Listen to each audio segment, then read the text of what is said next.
চশমা museum, a house of world class, জলট্যাক মোড়, বহরমপুর মডার্ন হোটেলের সামনে। সীমান্তবর্তী রানীনগর থানা এলাকায় গোপন অভিযান চালিয়ে 593 বোতল নিষিদ্ধ ফেন্সিডিল সহ 4 পাচারকারীকে গ্রেপ্তার করল পুলিশ। থানার ভারপ্রাপ্ত ওসি সুরজিৎ হালদারের নেতৃত্বে চর রাজাপুর প্রাথমিক বিদ্যালয় এবং পুরাতন দুর্গা মন্দির সংলগ্ন এলাকায় এই তল্লাশি অভিযান চালানো হয়।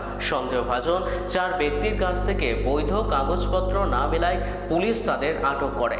ধৃতরা হল চর রাজানগরের গোপাল মণ্ডল ও মিন্ময় মণ্ডল, ডুবাপাড়ার রাজেশ শেখ এবং রামচন্দ্রপুর ঝোপপাড়ার রাহুল শেখ। ধৃতদের বিরুদ্ধে নির্দিষ্ট মামলা রুজু করে 10 দিনের পুলিশ হেফাজতের আবেদন জানিয়ে জেলা জজ আদালতে পাঠানো হয়েছে।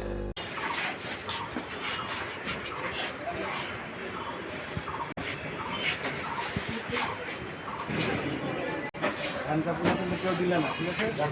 হ্যান্ডকাপগুলো কিন্তু কেউ দিলে না। হ্যান্ডকাপ একটু দিয়ে দিন, একটা হয়ে যাবে,